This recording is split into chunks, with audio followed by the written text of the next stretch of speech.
Welcome to Between Authors. I am your host, author Adrian Lopez. If you enjoyed this episode today, don't forget to leave a like and a comment below. And don't forget to subscribe to the channel and hit the notification so you don't miss all the amazing authors coming up. What is it that excites us as a reader? It's finding that author or book that we may never have heard of or found, sort of like the treasure hunt for a reader. The goal for my podcast is to bring to you those authors or books that you may never have heard of, but may have been the treasure you have been searching for all along. Today in episode 12, I have author Roy Griffis. We're going to go over some of the series he's worked on and some of the other things he may be working on in the future. Welcome to the show, Roy. Hey, man. Thanks for having me on. It's great. I'm happy you're here. Why don't you give a little introduction to who you are to the viewers, a little bit of background or whatever you would like to share. Oh, gosh. There's so much. Where do I really begin? First, I guess I'll tell you that everybody calls me Griff. Okay. One of the things about me was I was in the Coast Guard. Kind of had this need to go become Errol Flynn for a short period of time. So I was actually a rescue swimmer in the Coast Guard. Anyway, when I joined the Coast Guard, I'd been in about 30 seconds before my name became Griff for the rest of my life. So that's what everybody calls me. Oh, man. So what about me? Air Force brat, born in Texas City, was there 6 weeks, and then moved. We were all over the U.S., went to a lot of schools, lived a lot of different places. I now live in Texas again. This is like the last house I'm ever going to live in. I've told that to my wife. They're taking me out of here in a box. My dad was in the Air Force, so we moved constantly when I was a kid, and then I joined the, Coast Guard and moved some more myself. So I'm over moving. Let me tell you, I really am. Dude, I love writing. I started when I was 10. Well, let me rephrase that. It turns out I actually started when I was 7, but I didn't remember it.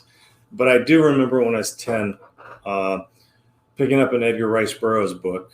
One of the OG pulp writers for you all, Princess of Mars, right? And great, really a great book, a lot of fun. And I really needed this book in my life. It was kind of a tough time in my young life. And the book was this terrific escape. And it was like, it was real magic. And that's what I remember most was because it took me to Mars for 10 hours, man. I was there with the hero, and we were fighting the aliens, and we were teaming up with the aliens and saving the princess and all that cool stuff you want to do when you're 10, and sometimes when you're older than 10. And I put the book down, and I went, man, this is awesome. I want to do this. And it was like my first religious experience. Never looked back, man. I've been writing in one form or another since I was 10. Yeah, I can understand that completely. I was born in a military base in Frankfurt, Germany. Okay. But, luckily, I never had to do the move around. We came back when I was like 6 months, and I never had to do the shifting on that side of it. And I had a similar thing, too, when I was young. Mine was the Tomoe Gozen series from Jessica Amanda Salmonson, and same thing. I read that entire series, and that had me hooked. Just going into that saga, it was amazing. So I understand completely what you're talking about on that side. Yeah, so, yeah.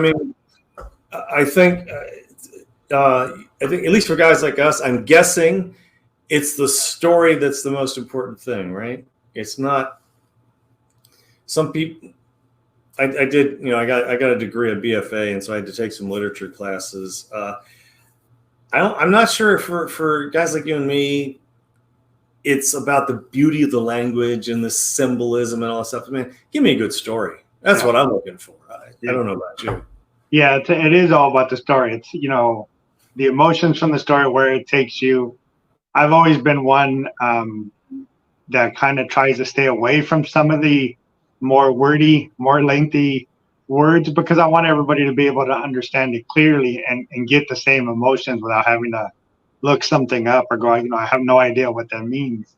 So I understand that. Yeah. Again, for me, it's always been the story. Where's that story taking you for you personally? Because everybody's experience for every story is different. So That's Right. always been the most important to me as well. So you touched a little bit on one of the influences, but why don't you go over your influences in general? And it could be anything. It could be music, movies, authors, art, anything that influences you. Oh man. Okay. Obviously books, and I love the old sci-fi stuff. And sci-fi light, I guess. Again, it's could be science fiction, but if the focus is more going to be on the characters and what's happening to them, I don't need to make sure that their astrophysics are specific enough, and that they wouldn't actually make it to Saturn. They'd end up in Pluto. I don't care. It's just more about what are these people doing, and that's actually all the writing. All the reading I like to do. I mean, I'm really interested in people's lives, in either in fiction or nonfiction. I read a lot of nonfiction. I used to read a lot of fiction. Now mostly I read nonfiction more for research than anything. But even then, it's the whole question of why did this guy do this? Why did this map maker in the 1820s decide to go down to Central America, Honduras area, and start basically rediscovering the Mayan civilization? It's like, why did anybody do that? But my influences, stories of all kinds, and exactly like you said, if it takes me on an emotional journey, then I'm interested. So I think what influences me are questions, especially since I started writing novels. As an aside, I've written plays and short stories, poetry, of course, in high school, and screenplays. So, I've kind of written in all these genres, but again, it's the story. Is it a journey worth going on? Again, here I am bashing on literature, but a lot of what's considered, literature and is a journey. Is a journey not worth taking? Yeah, somebody's life is bad, and everybody's got bad things happen to them. But a lot of literature seems to be about, well, a bad thing happened, and that's it, man. I'm just giving up. I'm not doing anything else. I hate that. I don't know why. It's like, man, I wouldn't want to be friends with this person, right? And I don't like the idea. I don't like surrendering to circumstance, or taking an event that happens to you and saying, this is how life is. Life's people are bad. Life is terrible.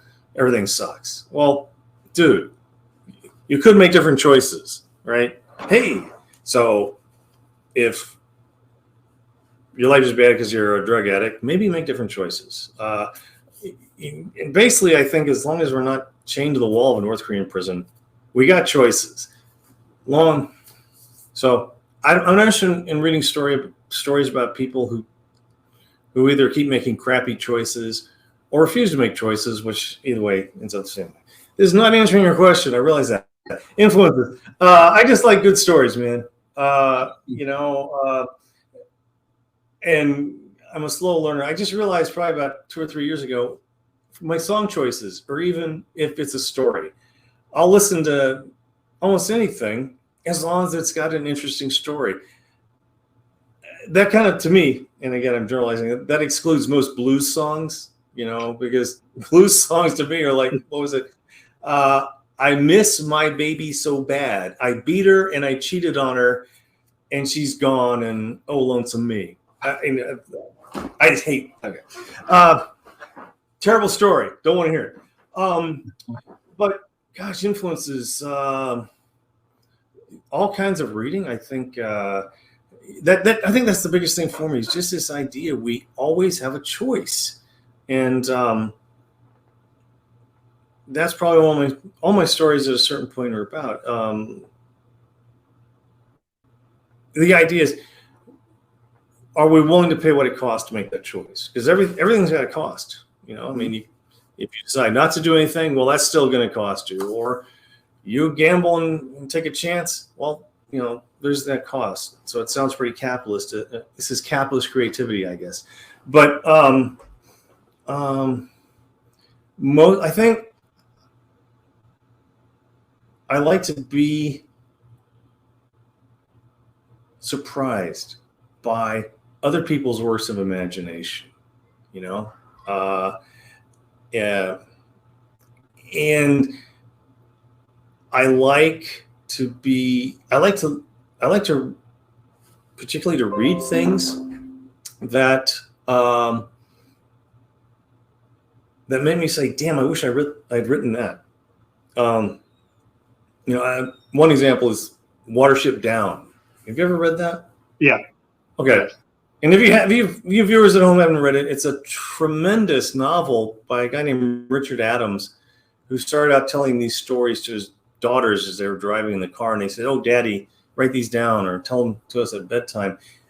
And it's nothing less than an epic novel about rabbits, But they've got this great. He envisions a wonderful society, a religion, and he doesn't anthropomorphize them. They aren't anime characters, but still within this what he can a recognizable rabbit social order.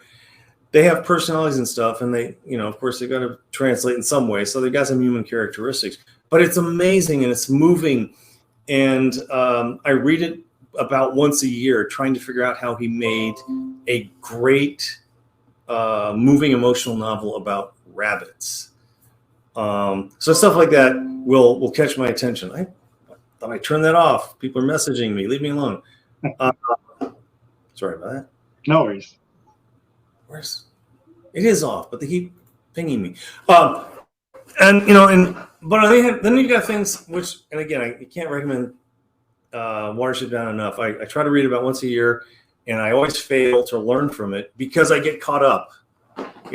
I get pulled into the story, and I stop studying. But then there's things you look at, like Louis L'Amour, right? The guy wrote these spare 50,000-60,000 word novels, but yet and a lot of it was kind of the same sort of story over and over, but it was so effective. And I look at that and I go, wow, that's a skill I want to learn. Well, and my novels get kind of long. That's a whole nother story. But one of the things I'm looking at is simplicity.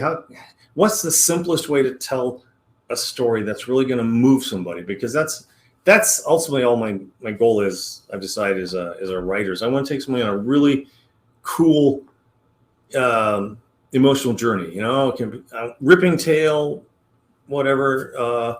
But at the same time, then I think of the Springsteen song Philadelphia. What's it got? Like a drum, a snare, and maybe a piano, and that's it. And it's very soft and low key, but it's so powerful. And that's the sort of thing I look at and go, wow, I want to try to do that someday. Haven't got there, but yeah. So I mean, yeah. Go ahead, man. I'm here. No, I mean, honestly, it's again, I've mentioned this in the past, but it's always that thing of finding your voice, right? Don't try to copy the way somebody writes or somebody does it. And that's what he did with Watership Down, right? That was his voice and the way he felt it and he went through it. You feel it, right? The reader can feel that because it was genuinely his voice. And that goes with anything. It goes with books, as you mentioned, it goes with music. It can be simple, but if it's genuine and it's your voice, that'll be felt, right? And that's something. Just be genuine to you, to your storytelling, how you want to write it, how you want to express it. And that's really how it comes across. The reader will always feel that connection to that part of it. I would agree. I mean, I think in a lot of ways that's what readers are looking for. Is it's like, well, I've read Stephen King. Thanks. You want to give me something different? I'll take spooky. I'll take scary, but give it to me differently and give it to me, like you said, from you. I want to hear what you have to say, and if you turn out to be somebody I want to listen to. But yeah, that's also true. Yeah, absolutely. Yeah, I mean, it's something I've done with the books I've written is I've purposely tried to come from a different angle or direction that you don't really see or have heard, Mm-hmm. specifically for that reason. It's a different voice, it's a different direction, a different angle. You know, will they love it? I don't know, right? You never really know. But No, don't. yeah, the honest truth is everybody has an audience out there. It's just a Mm-hmm. matter of can you find them and can they find you, right? But there is an audience for your voice. It's just will you guys be able to connect at some point so you find each other and enjoy that voice together. But Yeah. yeah, so let's talk about one of your series called By the Hands of Man. Let us know how many books are in that series. Give us kind of a rundown of what the series is about. Oh wow. Let's see. There's 6 books in the series. It's about comes out to about 500,000 words. It well, it was the first real novel I'd written. I'd worked in Hollywood for a year as a screenwriter. I was late getting there, but I did, and that just didn't pan out. And there's a lot of things you hear about Hollywood are sadly true. And I said, man, I just couldn't quite push over the finish line. I was paid to write a TV movie, which was great, and I got in the Writers Guild. But since I couldn't sell anything else after that, and so I did this for about a year. And I just had to take stock and say, yeah, I gave it a good try, which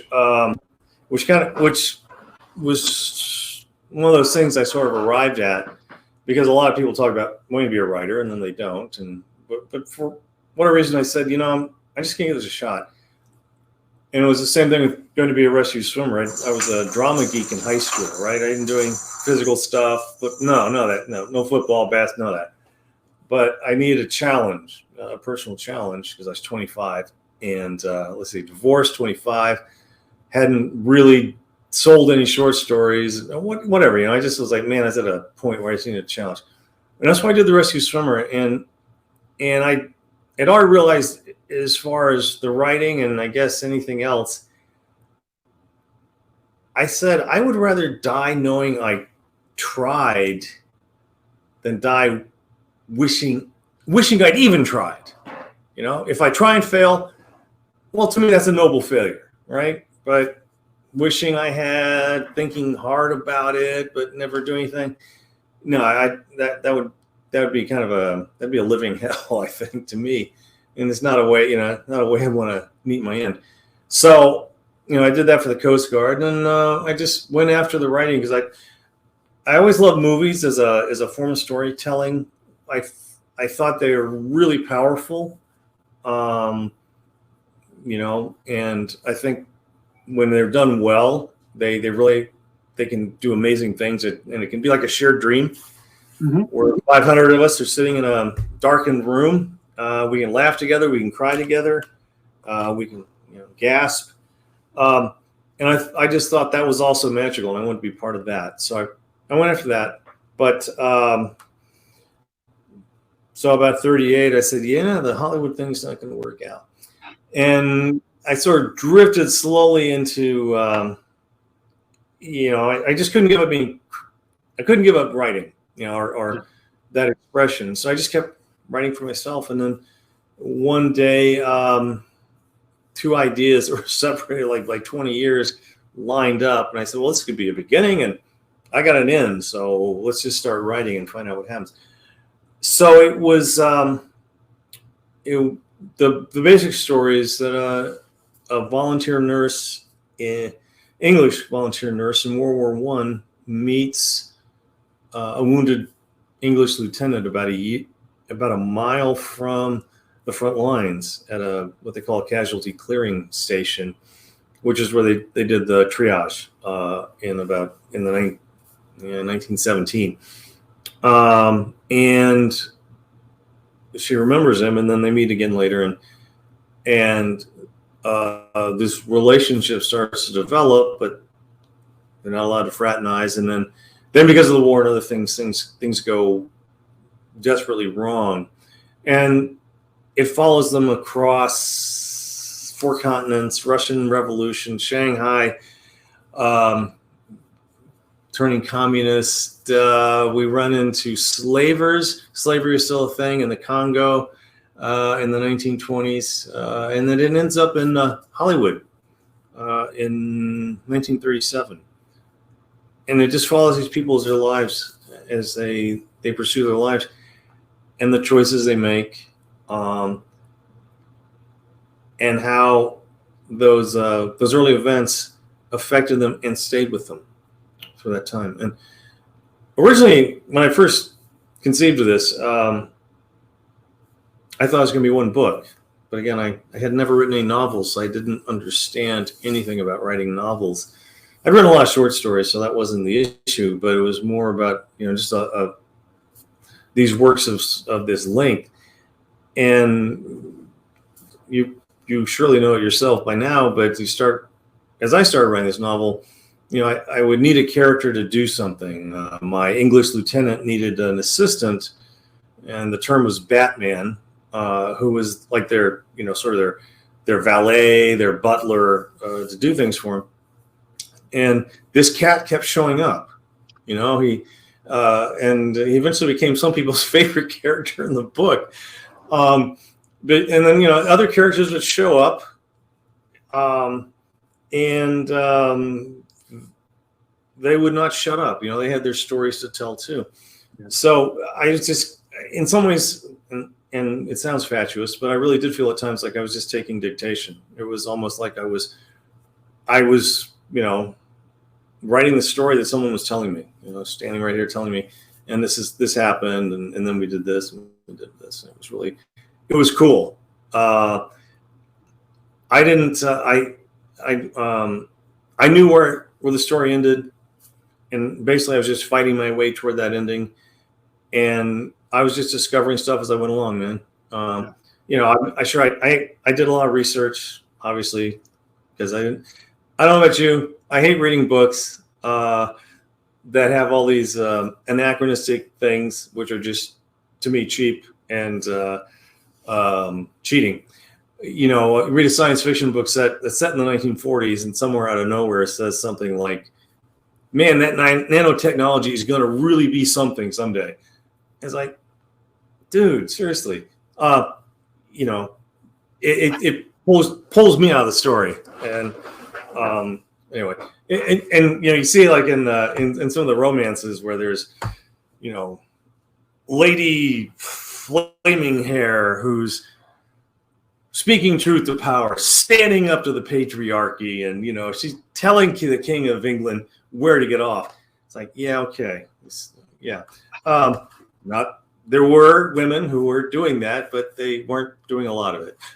And just that kind of stuff. I find, like I said, it's cheating. To me, it's cheating creatively, in that you're not working to have that, to get there in your story. You're just throwing in these like I said, just these cheap lines, and I hate it. And I don't want to be that guy. So that's kind of what that is about, though. Again, I try to write the kind of books that I like to read. So it is about what happens to these two people, and it is about how they respond to their circumstances and the choices they make, for good or bad, and what they do with the fallout too. So almost anything I write comes from just a question, really. I'll hear something, I'll read something. In this case, what I heard was a woman. We were working on one of my early plays, and she was older English lady, telling me a story she heard from her grandfather, who had fought in World War I. That tells you how long ago I heard this story.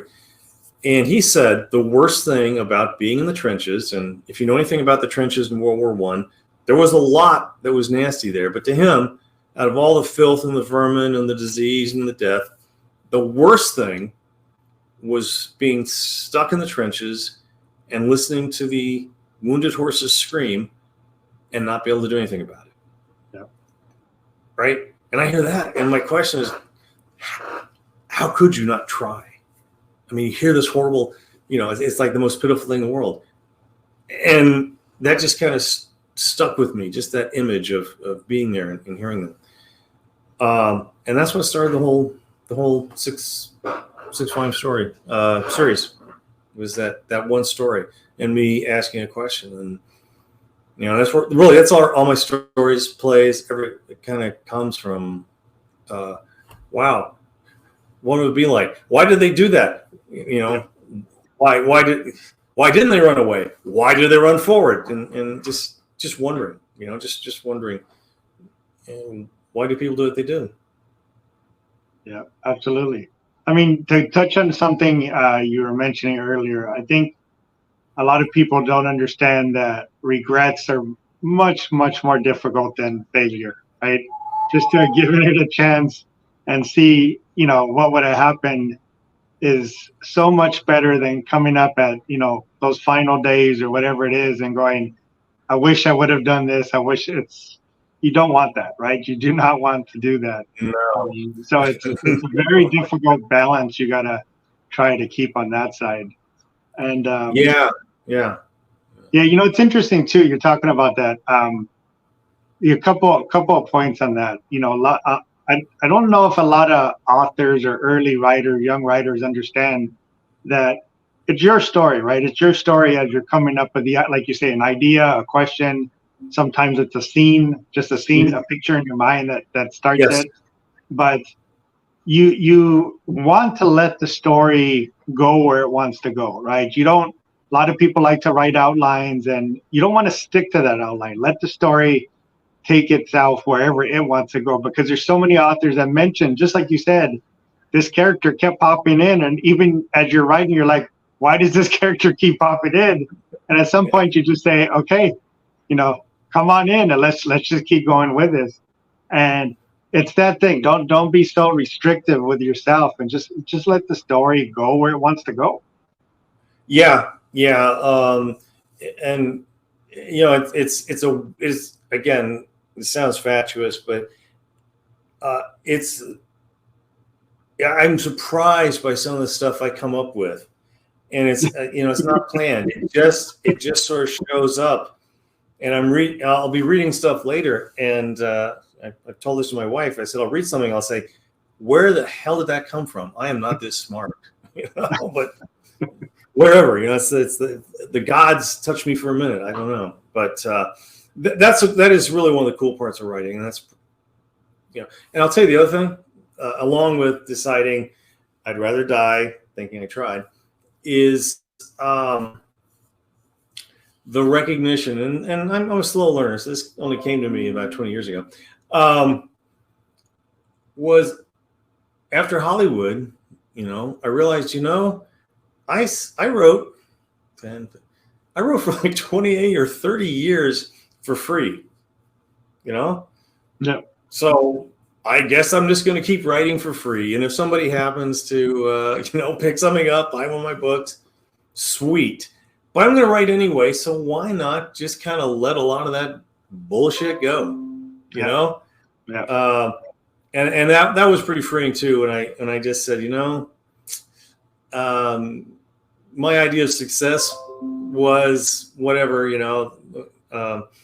was all this criteria. I said, may not happen, but if I can keep writing and still feel good, without, and not beat myself up because I was, not a success. Well, maybe, but anyway, so yeah. Yeah, I mean, it makes complete sense. Again, a lot of people view success, again, money, houses, right? I want to be an author. Right. I want to have that lake house where I can write and just sit there by the fire and write, and the checks roll in, and I'll have to worry. How many does that actually happen for? Very, very few, right? But right. You have to do what you love, and again, feeding your soul. Your soul loves to write, right? So write, and not have to force yourself to say, okay, maybe this is something I'm doing on the side. Maybe this is something I just truly love. And, if it's, happens and I start making money from it and I can, just keep it, that's great. But the fact that you're feeding something you truly love is always just the most important thing to do, right? Yeah. Yeah. And, and just to kind of drift into the whole question, one of the beauties, and when I started out, this was, I'm older than you, many years ago.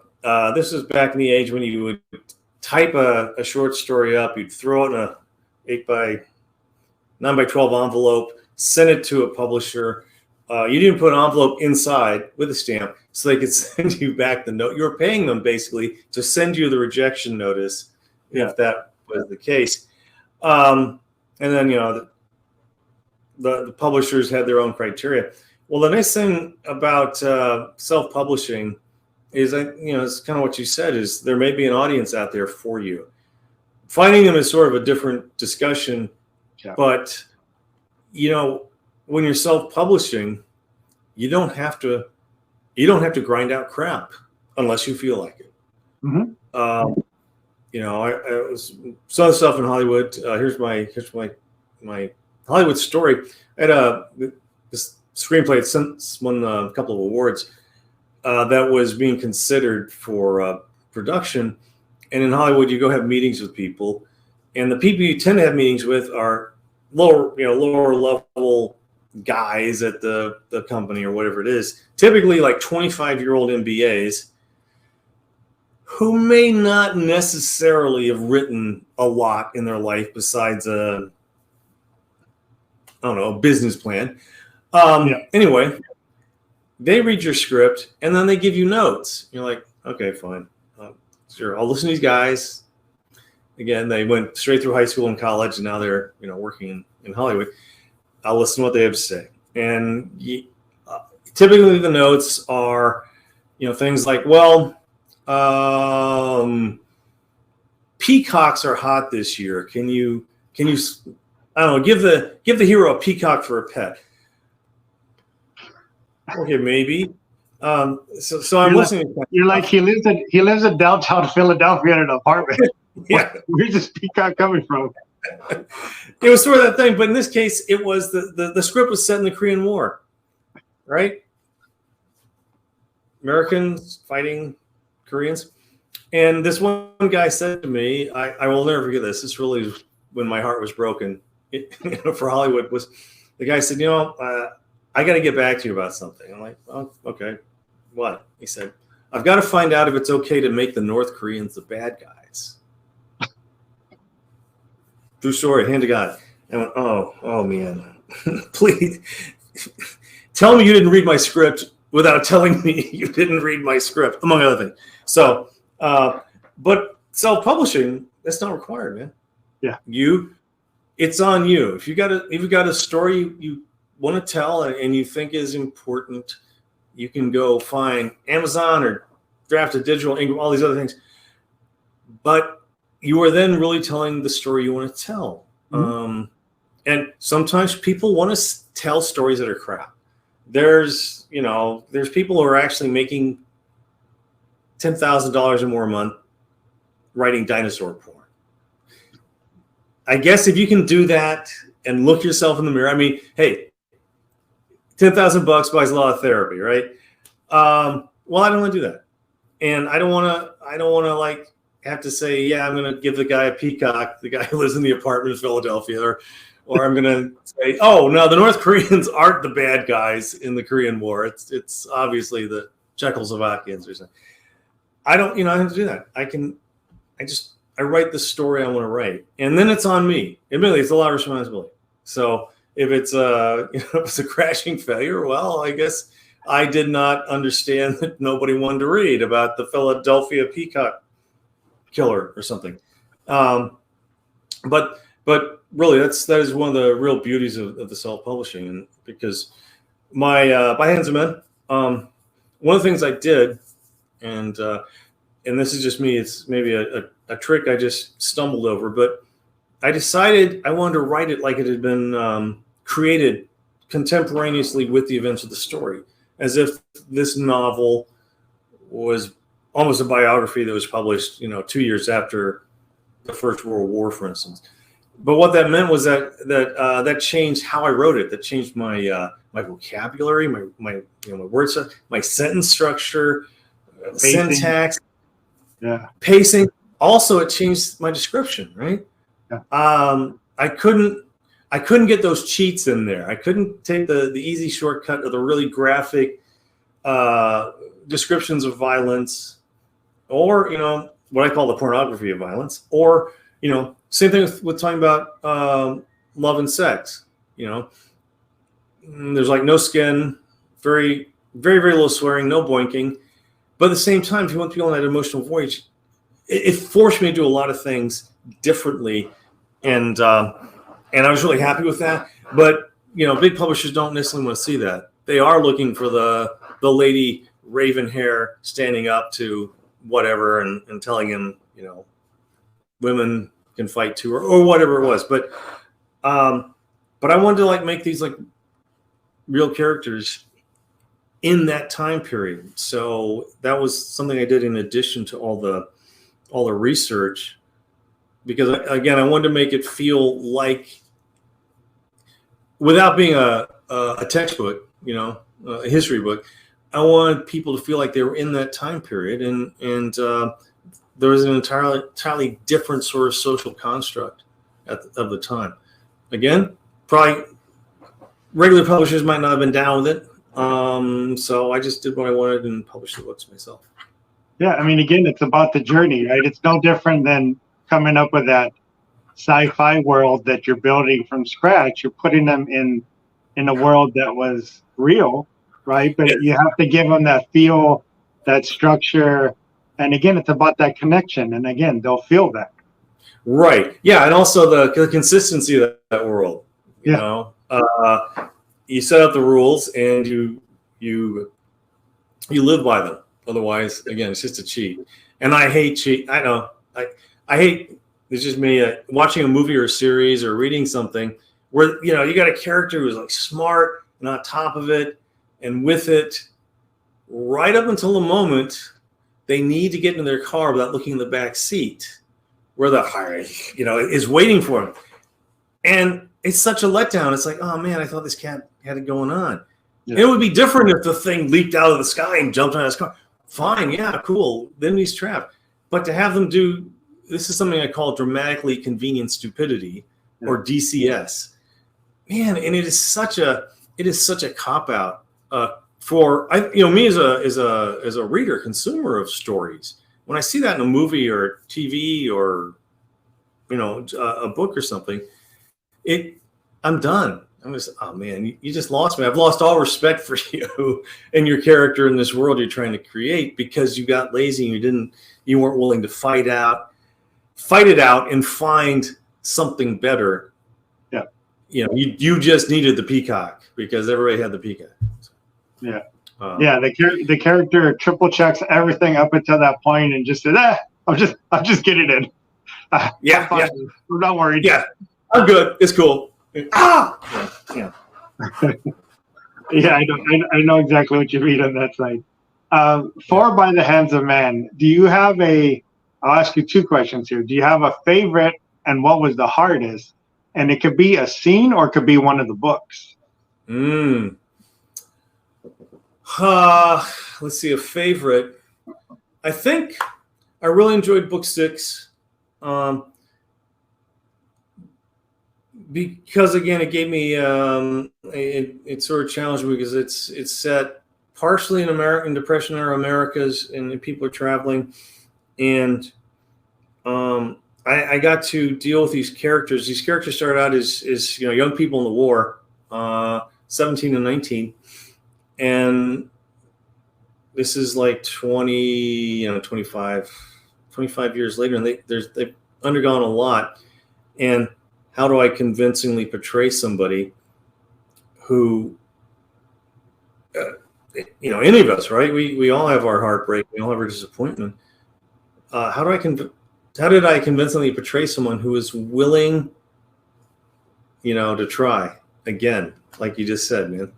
So that plus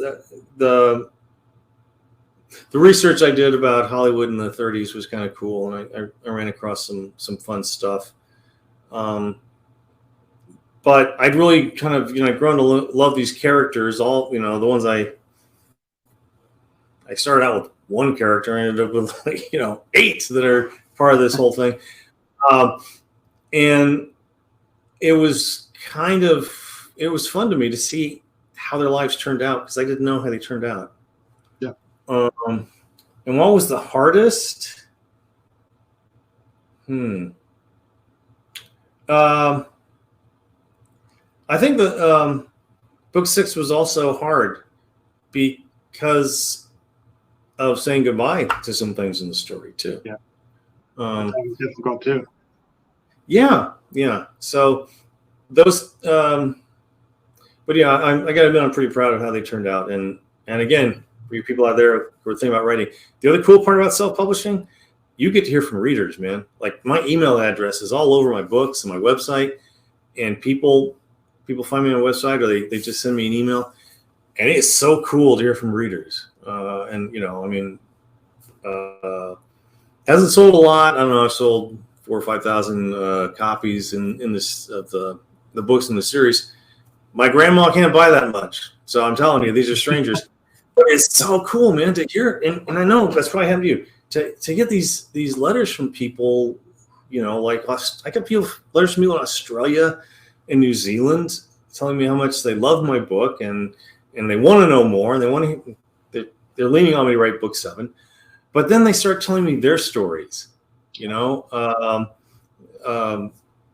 one guy he was a 16-year-old kid in the West Dutch Indies, wherever it is, someplace out there around Australia, during the Second World War, in the bush fighting the Japanese. How often do you get to hear stories like that? Exactly. And that was stuff like that is just a trip. I just love that. I have an interesting question for you, because of the series in general. Yes, sir. So again, when the story is good and the story is genuine, readers will feel it. How has the feedback been from the younger readers that really don't understand or have the experience from World War I, the teens, the 20s, right, maybe it goes into the 30s, 40s. How has the feedback been from them? Because, you're giving them basically that journey from that time period. How has that gone?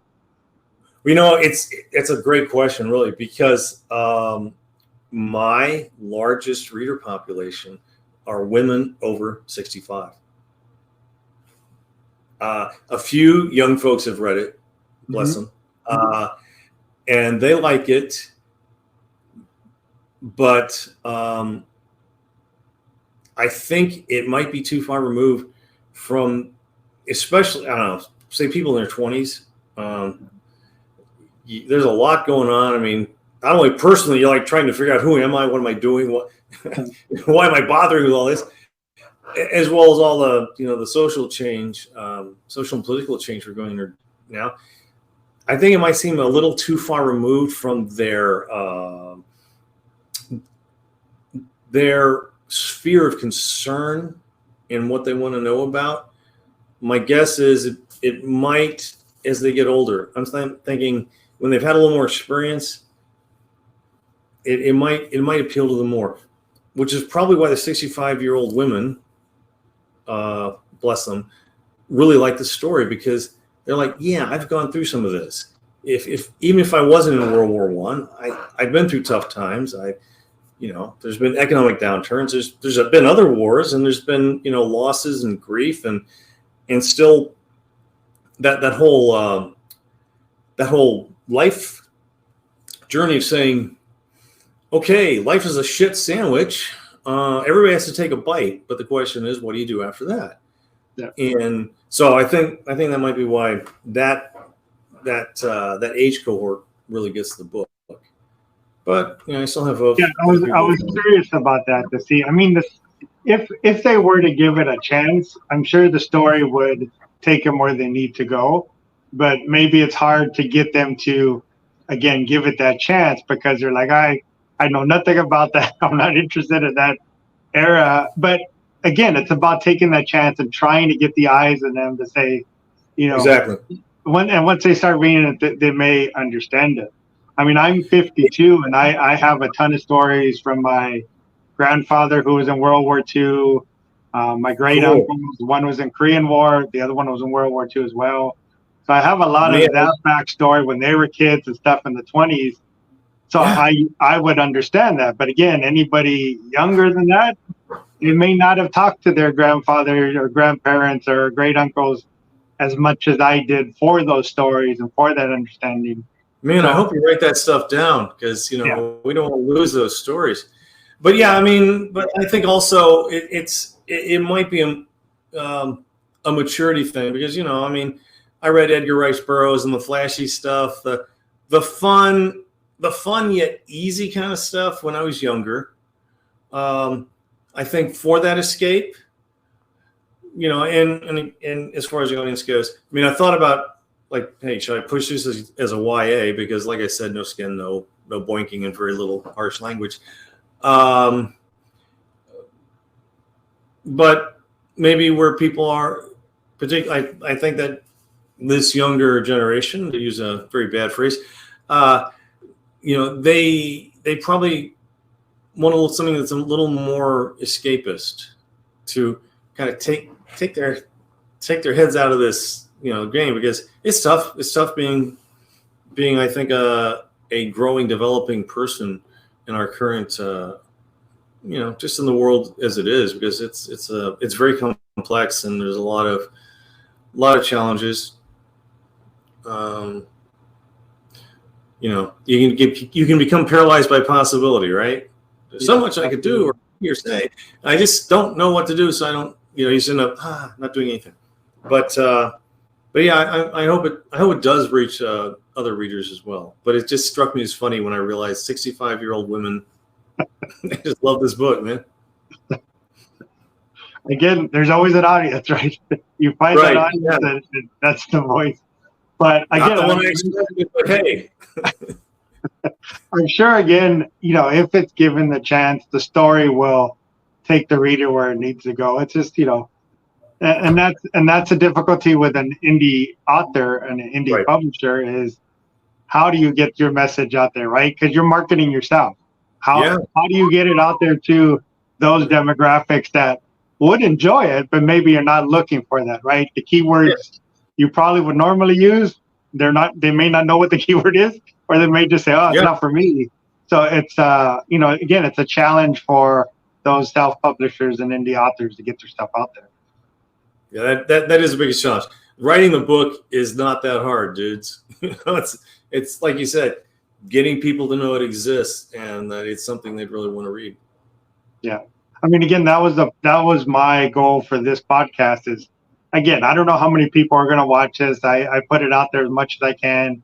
A bunch of people repost it, get it out there. And, if I can get even a handful of people to see your guys' work that may never have seen it before, and you start getting some word of mouth, for me, that's a win, right? Because that's really all it is to get the eyes out there for authors, and hopefully you find a new group of readers on that side.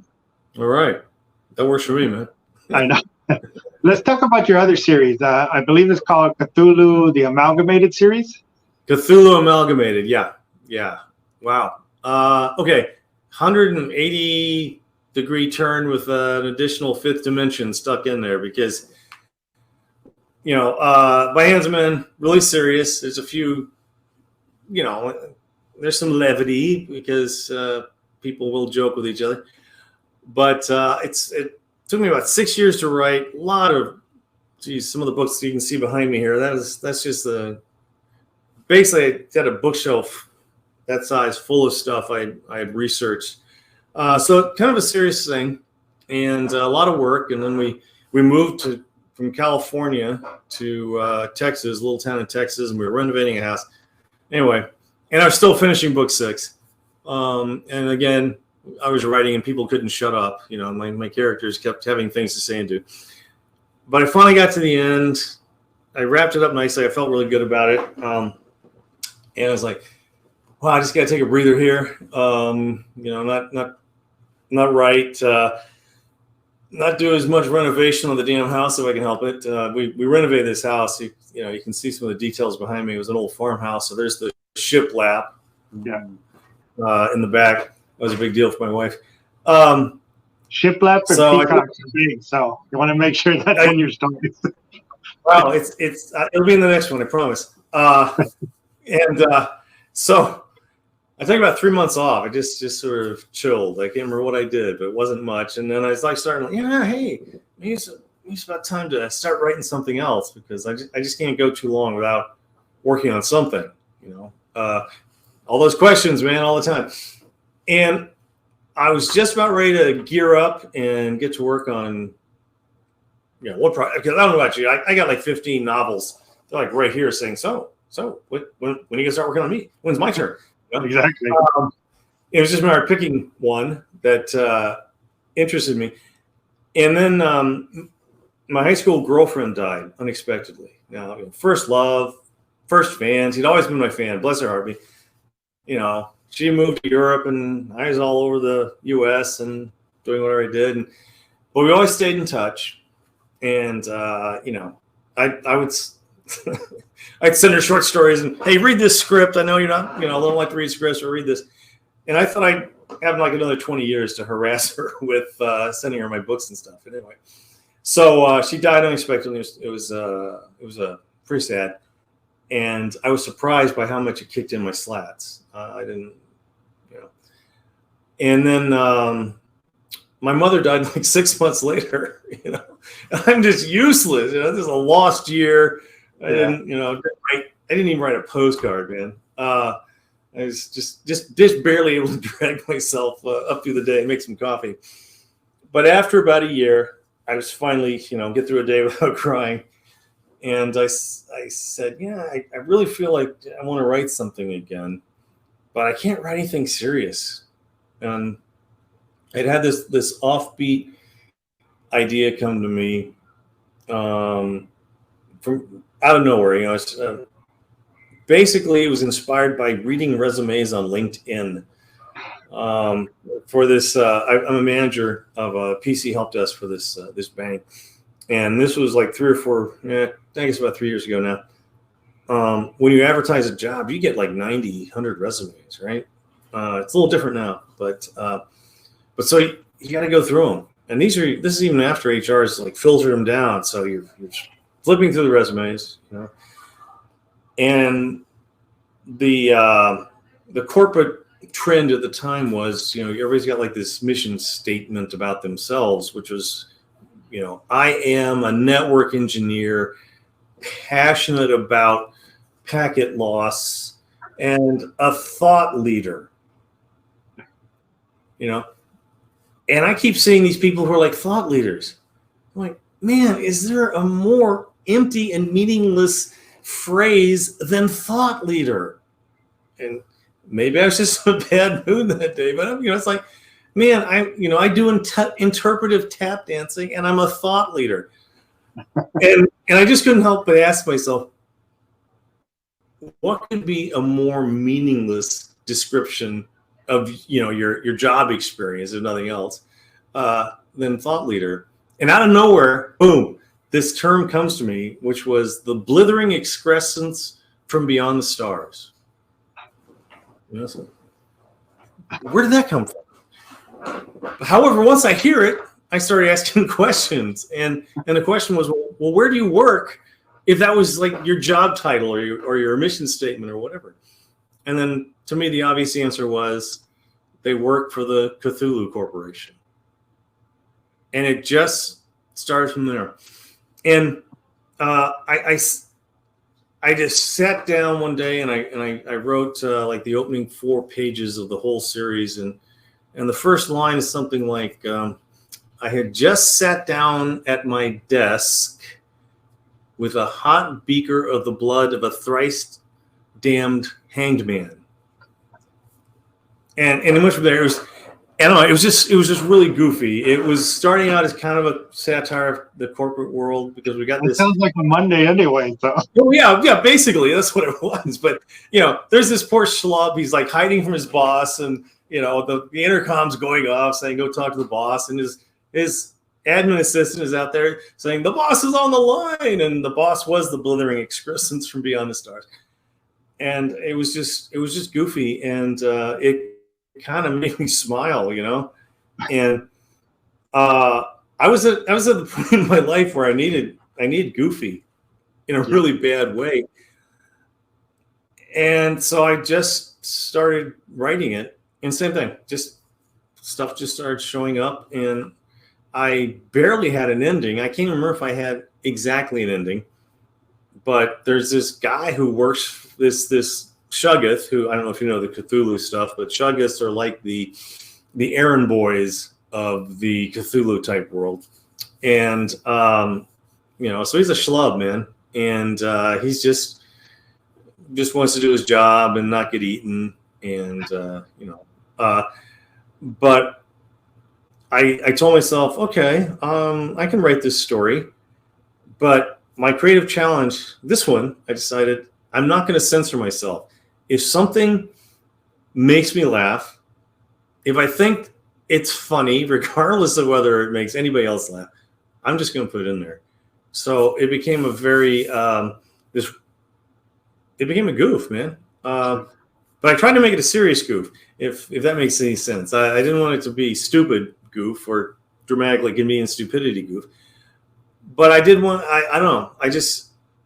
It was just very, to me, it was a lot of fun you talk about coming at a different angle at something. The Cthulhu stuff is often called cosmic horror. Well, I was trying to do cosmic horror humor. And so people like that one too, man. And that's it. So he works for, I forgot to mention the department. He works for HR, but in the amalgamation, that's called human restraint. That's their job. And it was just, I just started running with stuff like that. That sounds great, actually. Well, hey man, I got an audiobook of it for you if you're interested. Sounds good. Yeah, no, shoot, man. It's a guy. I found this guy does a great narration, but yeah, it did the first one and people really liked it. Same deal. Hard to find an audience because how many times do people say, "Hey, I'm on Amazon. Let's look for funny horror," or Lovecraft with laughs. Oh, yeah, that's a big search term. But I mean, basically, it goes back to kind of the Hollywood pitch rooms, right? Where you're going, it's The Office meets H.P. Lovecraft meets some kind of comedy. Yeah, that's right. The elevator pit. Totally. Yeah. I didn't think of it in those terms, but it's a lot that. And, it kind of asks that question, can a bad thing be a good guy? So yeah, wrote that. People liked it. So I was having fun. So I wrote 2 more books. I'm working on the 4th right now. That sounds great. I'm really interested to check that one out. That does sound amazing. Okay. So kind of the same questions from the other series, from By the Hands of Man. We were talking earlier about, these sad stories where something bad happens and they kind of just live in that moment, right? But, life is hard. Life is not easy, no matter what side of the river you're on, right? Whether you're wealthy and most things are done for you, something will happen, right? At some point, you're going to have a challenge. And it's always how you come out from that, right? How do you grow from that? How do you recover from that? Yeah. And again, your soul told you, I need this. I need something silly, something funny to get me back into what I truly enjoy writing. And that's why, again, it flowed so well for you, because it was what you needed at the time, right? So for those books, for that series, do you have a favorite, and do you have a hard scene or book, something that was difficult as you were going through it?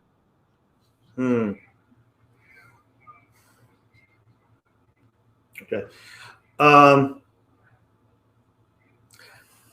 Okay. One of the favorite things is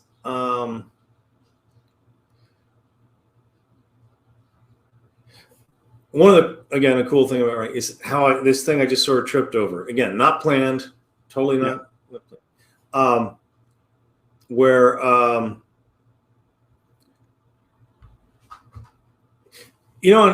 in secret agent stuff, it's like you're going to go to you're going to go to Berlin, you're going to go to this cigar shop, and you're going to meet the one-eyed midget, and he's your contact. Pull on the red tie, and this door will open.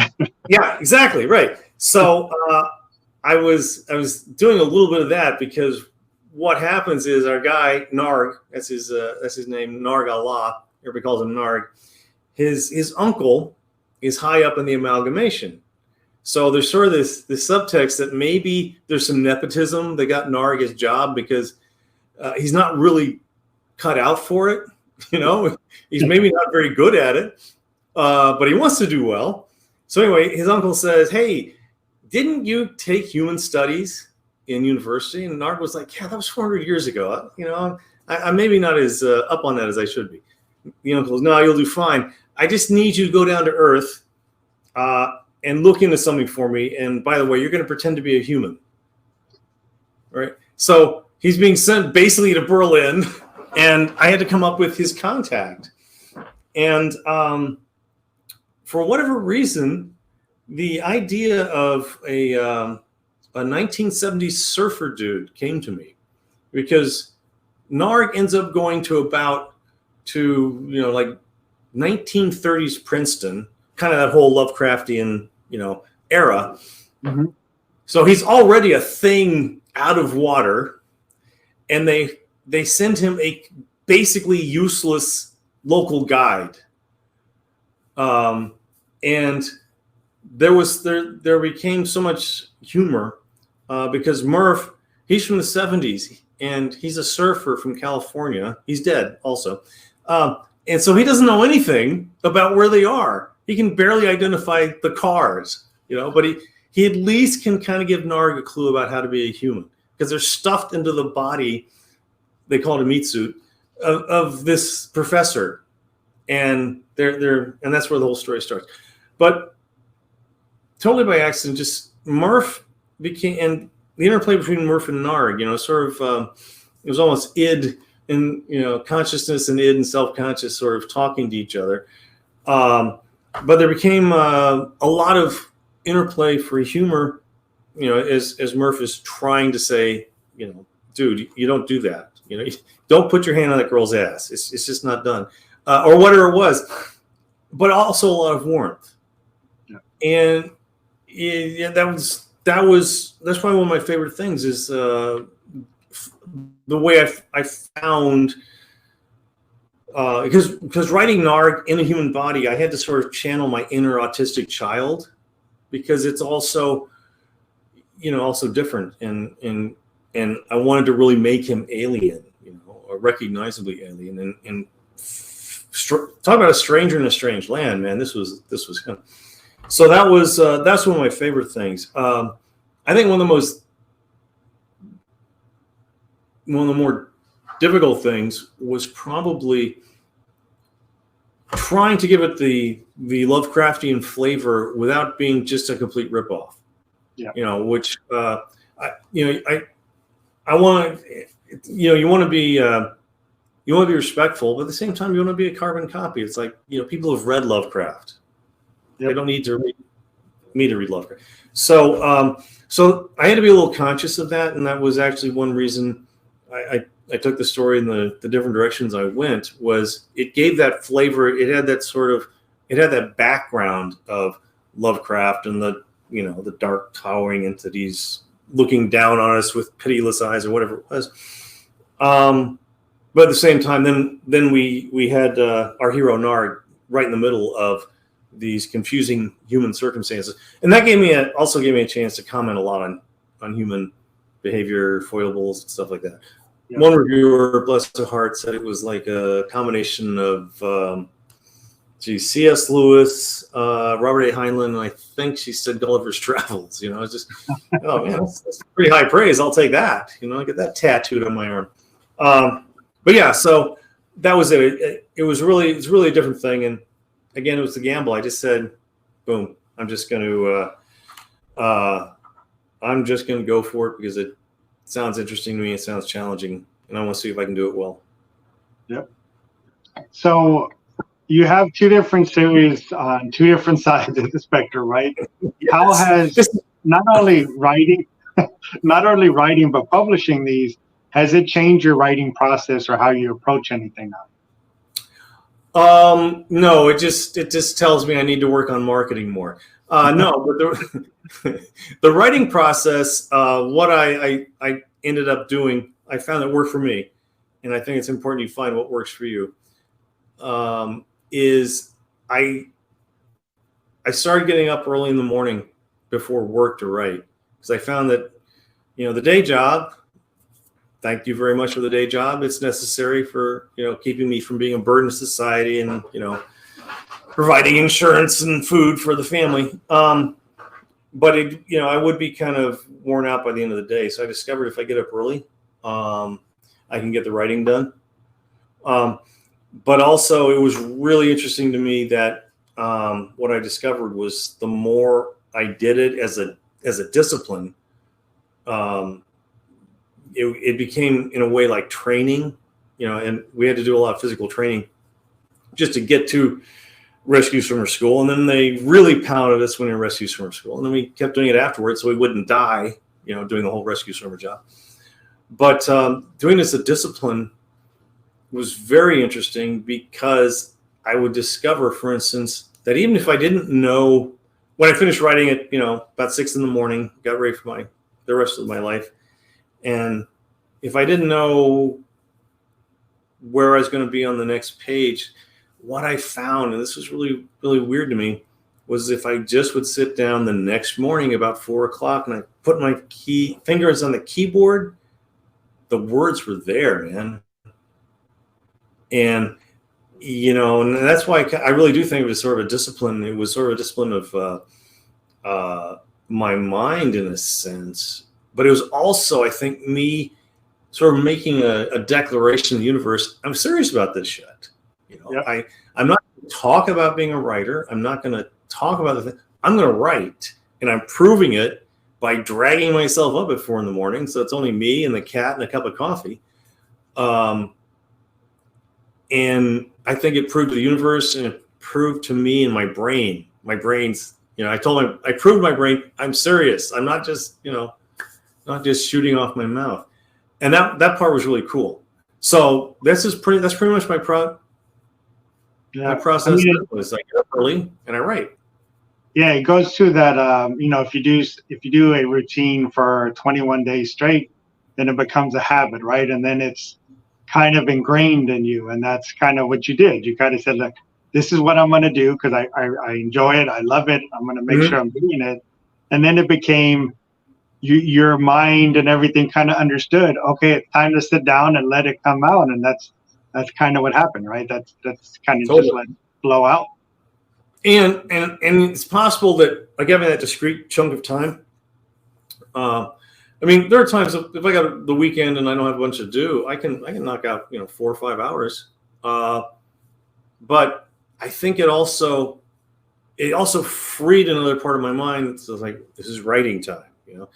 But then the rest of the day, it could kind of just be spinning there in the back, just sort of doing its thing without me, so that part of my brain, I guess, was figuring out what I need to write next. So when I sit down, boom, off I go. Yeah. It's like barbecue. You're just letting it marinate for 24 hours and hit it on the grill later. That's it. Softens me up a little bit, right? So what does the future look like for you? I know you said you're writing book 4, I believe, for Cthulhu series. Yeah. Do you have other plans that, all of us, like you say, you have 15, 20, sometimes more ideas, books sitting there. Do you have an idea where you want to go next, or you want to just kind of get through this and then see where it takes you from that point? Yeah, I think this is going to be my last Cthulhu book, at least for a while. Obviously, if I've got the audience and they're crying out to me, I'll write another one.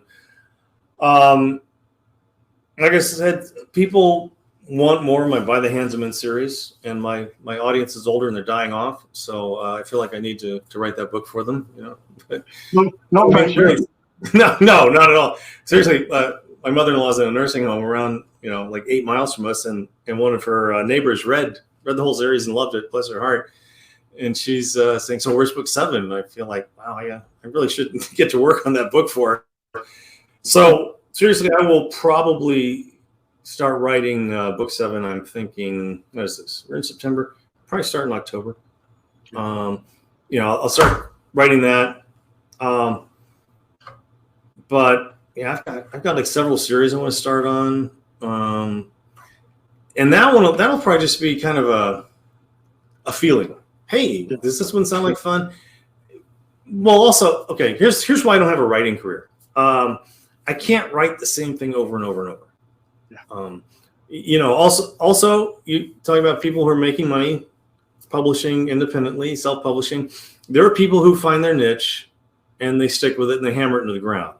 They're going to write 20 volumes of the shape-shifting sloth harem series. Okay, I can't do it. I'll kill myself if I have to write 20 books about the shape-shifting sloth and his harem. Can't do it. So mostly I write what interests me. The Werewolf One story interested me. I ran with it. Cthulhu Amalgamated was fun. I ran with it. So then the next one's probably going to be whatever just catches my attention, as long as I'm not repeating myself. I mean, Cthulhu Amalgamated is it's not a crowded field. So, but I don't think I probably won't do anything like that, for a couple of years, just because I want to do something different and not copy myself and not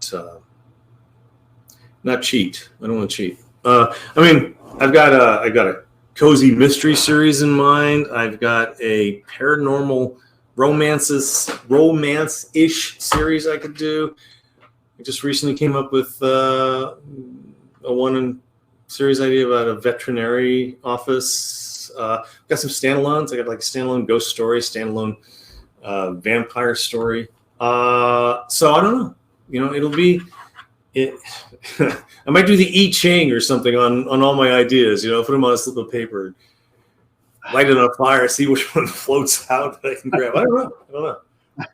But there's plenty to do, and yeah, I'm just going to keep writing and trying to tell stories.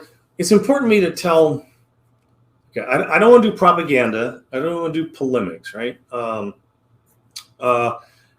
And there seems to be a lot of the propaganda novel out there, and that's just boring. But at the same time, I don't want to write stuff that debases or diminishes people. I want to write stories that I think are good, and take them on, make them laugh, make them cry, take them on this exciting emotional experience, the roller coaster, but maybe at the same time give them a chance to think about things or maybe look at stuff a little differently. But I don't want them to come away feeling like, oh my God, I need a shower. This was just terrible. James Ellroy. You ever read James Ellroy?